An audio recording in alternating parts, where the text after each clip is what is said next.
No vídeo de hoje, o capítulo 2, Guerra Mundial, do livro Judith, a Judia Cristã, fiel até a morte na Rússia comunista. Seja bem-vindo ao Diário Pentecostal Historiando, análise histórica e crítica sobre o movimento pentecostal brasileiro. Se inscreva no canal e siga nossas redes sociais. O povo que não conhece a sua história está condenado a repeti-la. Alguns anos se passaram em paz e tranquilidade, mas um lamentável episódio atingiu toda a Europa. Iniciava-se o ano de 1914 e entre as autoridades militares das cidades fronteiriças dos diversos países, bem como entre a população, reinava a inquietação. O comércio em vários ramos de negócios fracassara assustadoramente e por toda a parte o assunto era um só: a iminência de uma guerra que, como nuvem negra, prenunciava a fúria da tempestade prestes a desabar. As famílias, principalmente as residentes nesses locais, viviam em constante agitação e entre elas achava-se a de Weinberg, que nessa primavera não saiu, como de costume, a visitar seus envelhecidos pais. Em meados de junho daquele ano, os países da Europa declararam-se em guerra, a qual em pouco tempo envolveu quase o mundo inteiro com grande violência, numa catástrofe que por muitos anos não se vira igual. Os exércitos alemães forçavam a fronteira da Rússia, penetrando nas regiões ali situadas, cujos habitantes, pressurosos e em temor, deixavam suas propriedades ameaçadas pelo fragor das batalhas. Com a amargura, afastavam-se de seus queridos lares, onde viviam há muito, muito tempo. Por vez, as tropas da Rússia marchavam por dias e noites ininterruptos para a luta em defesa de sua pátria, enquanto a população formava grandes filas buscando as direções que conduziam ao interior do país. Os meios de transporte eram escassos, pois os trens ferroviários eram totalmente ocupados pelos exércitos em combate e suas munições. De regresso traziam os soldados feridos e as autoridades nada podiam fazer em favor dos civis que, abandonados à própria sorte, não tinham outro recurso senão enfrentar em massa os rigores das longas e extenuantes caminhadas. Entre a multidão em movimento, de vez em quando se ouviam os lamentos de pais cujos filhos se perdiam, sucedendo que alguns nunca mais eram encontrados. Outros também, ao se separarem de amigos íntimos ou parentes, jamais conseguiam notícias um dos outros. Fugitivos. Como fugitivos, encontrava-se também a família de Davi Weinberg, levando algum dinheiro que lhes restara, mas nas mesmas condições que os demais, seguiam a pé em busca de refúgio.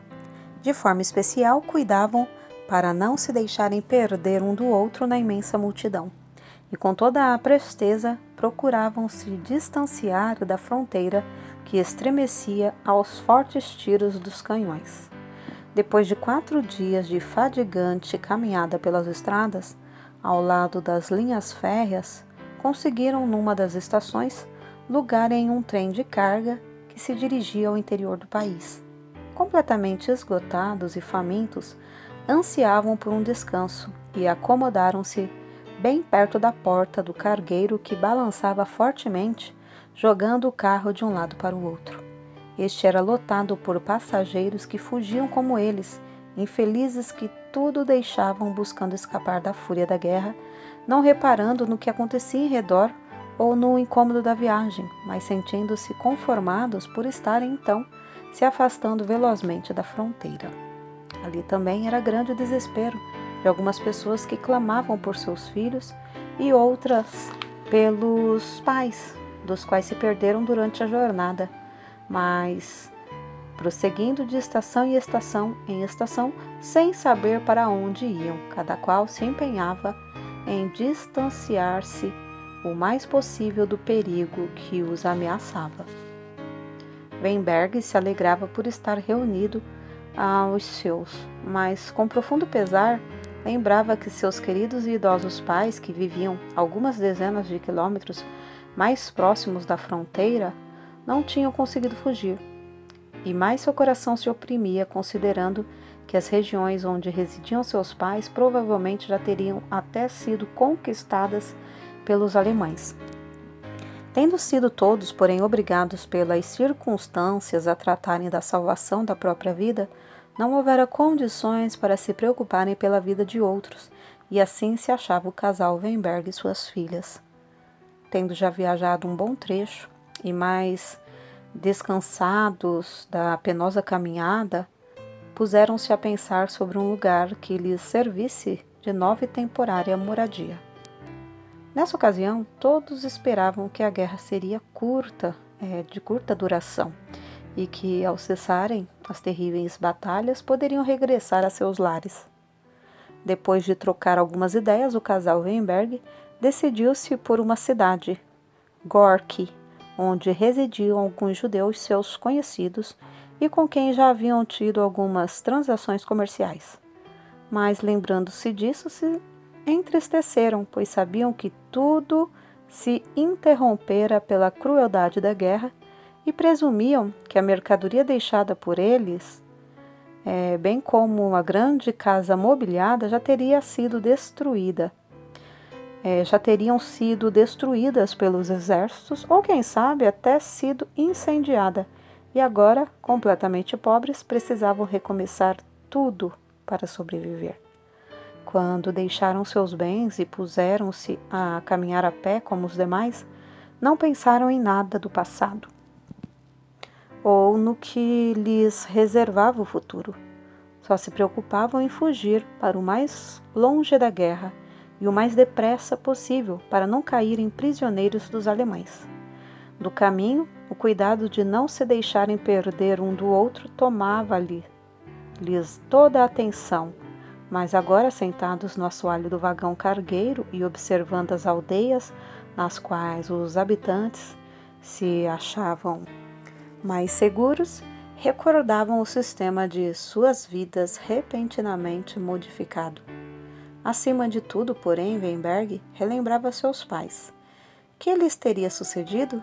Será que ainda os encontraria um dia? Os comentários entre os companheiros de viagem lhe apavoravam, pois admitiam a hipótese de que os alemães não poupariam a vida de seus inimigos. O desespero lhe invadia o ser e, perturbado, procurou dar-se ânimo, planejando o futuro. Na verdade, conseguira trazer algum dinheiro, mas uma boa parte fora gasta só naqueles dias, e o saldo já era bem pouco. E assim as preocupações se sucediam. Como viveriam daí em diante? Judith terminara apenas 6 séries em seus estudos no ginásio, e as mais novas precisariam estudar muito ainda, conforme seus pais sempre o desejaram. Weinberg sentia-se muito abatido, sem saber o que fazer. Enquanto os pais tratavam de assuntos de muita importância, as meninas mostravam-se despreocupadas, admirando os panoramas dos lugares pelos quais passava rapidamente o trem, levando-os cada vez mais longe da guerra, em direção ao interior do país. E a vivacidade das pequenas, transmitida em altos risos, se espalhava pelo carro, dissipando as tristezas de muitos que viajavam juntos. Mas Judith, deixando as irmãzinhas, se aproximava constantemente dos pais, participando de seus pesares, como que querendo incutir-lhes a esperança, fixando neles os olhos negros e brilhantes. Ela já completara 16 primaveras e compreendia perfeitamente a situação em que os envolvera. Não somente podia sorrir para suas irmãs, como também se preocupava com o futuro de seus pais e de sua casa. Contudo, confiava que os dias seriam mais favoráveis daí em diante. Judith sabia desde a infância que o Senhor Deus ajudara o seu povo no passado, e crendo que ele não mudara, confiava em que também teriam o seu socorro diante daquela situação. Parada diante da porta aberta do carro, contemplava as lindas paisagens, tendo o pensamento voltado aos acontecimentos verificados entre o povo hebreu. há muito tempo atrás. Quando eles, deixando suas propriedades com as malas às costas e cajados nas mãos, tendo à volta suas crianças, saíram do Egito, onde viviam há centenas de anos passados. Logo comparou a atual situação de sua família e dos que lhes acompanhavam naquelas circunstâncias com aquela do povo de Israel, e refletia: assim nós somos igualmente fugitivos, tendo deixado tudo o que nos é tão precioso. No passado, aquele povo caminhava pelo deserto, e hoje nós nem sabemos para onde ir. Todo este imenso país perante nós é como um deserto, mas o mesmo Deus que acompanhou o nosso povo certamente nos guiará à terra que mana leite e mel. Oh, quão grande e maravilhoso é nosso Deus, murmurou, erguendo os olhos para o céu azul, no qual as estrelas começavam a surgir. O frio penetrava aos poucos pela porta aberta do vagão e Judife sentou-se no soalho, aconchegando-se à sua mãe. Esta abraçou-a, beijando-a por diversas vezes. Nisso, Judife percebeu lágrimas nos olhos de sua mãe e, apesar de sentir o coração dorido, perguntou-lhe em voz baixa: por que choras, mãezinha? Agora mesmo estava ali na porta, lembrei a história de nosso povo no tempo antigo, como eles deixaram o Egito debaixo da grandíssima proteção de Deus. E comparando a nossa fuga com suas condições, creio que o misericordioso Deus que lhes socorreu também nos ajudará. Crês nisso, minha mãe? Oh, querida Judife, eu não pensei em nada disso. E afagando os cabelos da filha tão amada, comentou com o seu esposo que sentara perto delas. Ouves o que diz Judife? Ela compara as nossas condições com a saída dos hebreus do Egito, crendo que Deus nos levará também à terra que mana leite e mel. Sorrindo, Weinberg respondeu: pois bem, Judife, sempre nos apareces com consolo nas horas tristes, ou como atalaia, mas agora ages imaginando-te como profetisa nesta terra. Porventura já esqueceste quando caminhávamos por 4 dias e 4 noites? Mais do que os outros repetias: oh, se alguém nos desse ao menos um copo d'água. A tais lembranças, os 3 sorriram mais animados, considerando-se até felizes por já haverem passado aquela fase tão difícil. Judife, porém, continuou: sim, papai, mas o deserto... os hebreus pediram água para saciar a sede, e apesar de até murmurarem contra Moisés, o Senhor Deus não lhes negou socorro, no que foram muito bem satisfeitos. Assim, estamos em igual situação, e confio que se pedirmos água, Deus nos dará até o leite. Creio nisto, papai. E por que vocês se entristecem tanto? Vejam, estamos com saúde e fortes para trabalhar. O Senhor Deus nos ajudará e tudo será novamente maravilhoso e bom. Vês as coisas de maneira diferente de mim e tua mãe, disse Weinberg. Mas se assim crês, certamente tudo irá bem. Nós esmorecemos por completo, mas com a tua fé, surges para nós como uma verdadeira consoladora. Aproximando-se delas, as outras filhas entraram na conversa dizendo ao mesmo tempo: nós também vamos trabalhar com vocês, papai. Eu vou negociar consigo na loja, declarou a mais nova, de nome Sara. Eu serei costureira, disse Ruth. Se o trabalho já está sendo distribuído, quero declarar o meu desejo também. Como eu amo as crianças, serei professora, completou Judife. O ânimo das filhas contagiou o casal, inspirando-lhes confiança no futuro. Nova moradia. Com o descanso de algumas horas nas estações onde permaneciam à espera dos trens, viajaram durante uma semana e finalmente chegaram à cidade escolhida para a moradia provisória. Weinberg teve o cuidado de comunicar-se por telegrama com alguns dos seus conhecidos, com quem já negociara noutros tempos a respeito de sua chegada. E esses amigos dirigiam-se à estação ao encontro deles, proporcionando-lhes alegre recepção. Os recém-chegados acostumaram-se com facilidade na nova cidade, onde grande parte dos moradores se compunha de hebreus.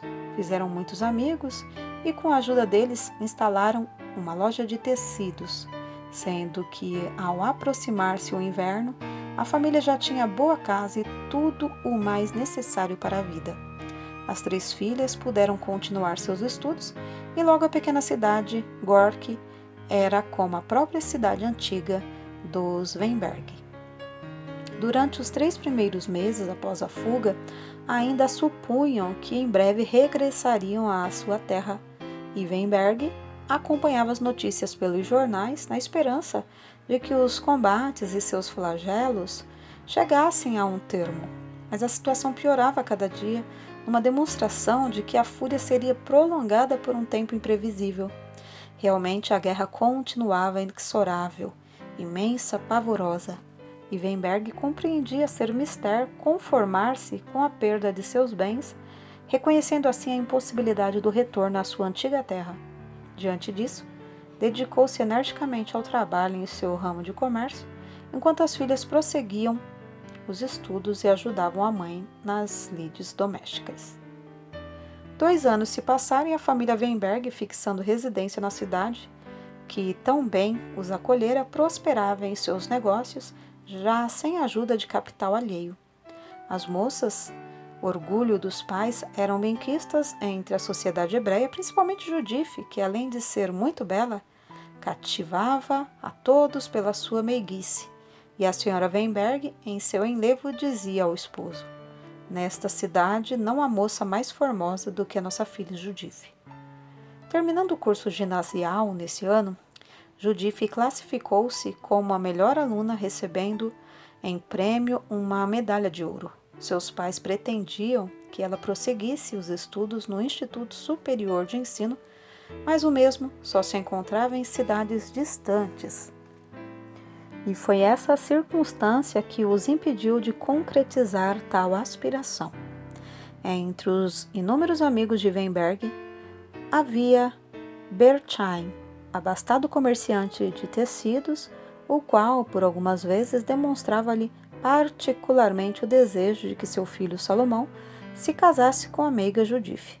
Weinberg permanecia em silêncio, mas em seu íntimo concordava, pois já notara boas qualidades no moço que lhe conquistara a amizade desde que se conheceram.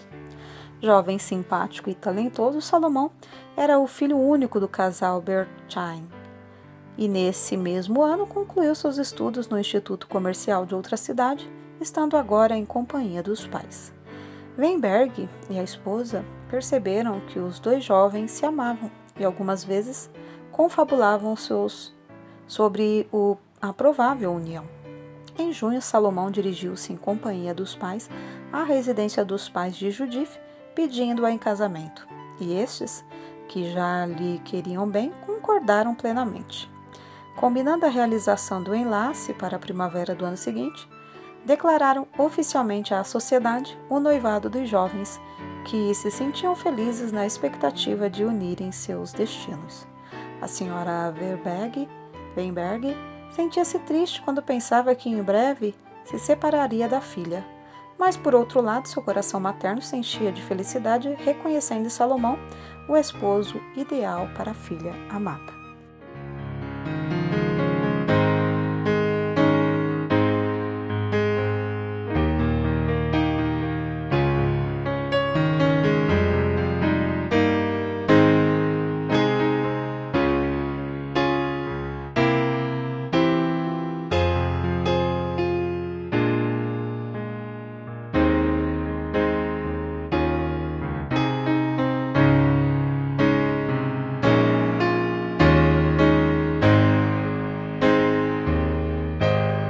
Porque nada podemos contra a verdade, senão pela verdade. Segunda carta aos Coríntios 13:8.